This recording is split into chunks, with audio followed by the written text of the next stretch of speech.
পুজোর প্ল্যান এখনো সেইভাবে ভাবিনি, তবে ইচ্ছে আছে বাবা মাকে নিয়ে ঘুরতে যাওয়ার। আমি খুব করে চেয়েছিলাম পাহাড়ে ঘুরতে যেতে, বিকজ আমার মা আমার দাদা দুজনে পাহাড় খুব ভালোবাসে। আর আমার বাবার অত স্পেসিফিক কোনো চয়েস নেই, আমার বাবাকে ফ্যামিলির সঙ্গে যেখানেই থাকতে দেওয়া হোক বাবা তাতেই খুশি থাকেন। তো সেই জন্য আমি মা আর দাদার কথা ভেবেছিলাম, মানে কথা ভেবে আমি ঠিক করেছিলাম যে পাহাড়ে ঘুরতে যাব। তো এন্ড মোমেন্টে এখন কথা চলছে আমরা হয়তো মন্দারমণি যেতে পারি, সেটার কথা চলছে, এখনো দাদার আমি ডিসাইড করে উঠতে পারিনি। বাট বাবার খুব ইচ্ছে যে দীঘাতে যে জগন্নাথ মন্দির হয়েছে নতুন এখন, সেই মন্দিরটা দর্শন করবার, মায়ের হাতে জমিয়ে খাবো, এটা তো মানে ম্যান্ডেটরি। এটা ছোটবেলা থেকে একই রকম, মানে ছোটবেলায় যেটা করতাম সেটা হচ্ছে, ছোটবেলায় মানে আমার না অলওয়েজ ছোট থেকে এটাই ইয়ে ছিল যে পুজো আসছে পুজো আসছে, এটা নিয়ে বেশি এক্সাইটমেন্ট ছিল পুজোর সময়ের থেকেও বেশি। তো এই নতুন জামা কাপড় কেনা, পুজোতে কোন জামাটা কোন দিন পরবো এইটা ডিসাইড করে রাখা, এগুলো বেশি এক্সাইটিং ছিল।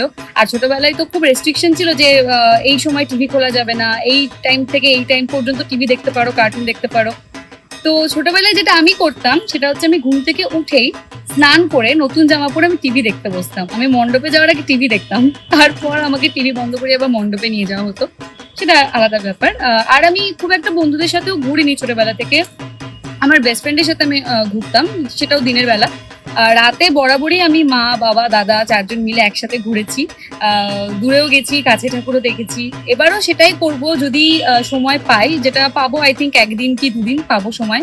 তখন আমি ঠিক করেছি যে মা দাদা বাবা আমরা সকলে মিলে বাড়ির আশপাশ ঠাকুরগুলো দেখবো, কোয়ালিটি টাইম স্পেন্ড করব, খাওয়া দাওয়া করবো, মায়ের হাতে রান্না খাবো অফকোর্স, বিকজ ছোটবেলা থেকেই পুজোতে আমরা সবসময় মায়ের হাতে রান্নাই খেয়ে এসেছি। মানে সবাই বলেন যে বাইরে খাওয়া দাওয়া, এটা খাওয়া ওটা খাওয়া, আমরা প্রচুর খাওয়া দাওয়া করি কিন্তু সবটা বাড়িতে। আর মা মানে সারাক্ষণ রান্নাঘরেই থেকে যায় সারাদিন। মানে আমরা চারজন একসঙ্গে পুজোটা খুব খুব খুব এনজয় করতে চাই এবং সকলকে এটা উইশ করতে চাই যেন তোমাদের পুজো খুব খুব খুব ভালো কাটে।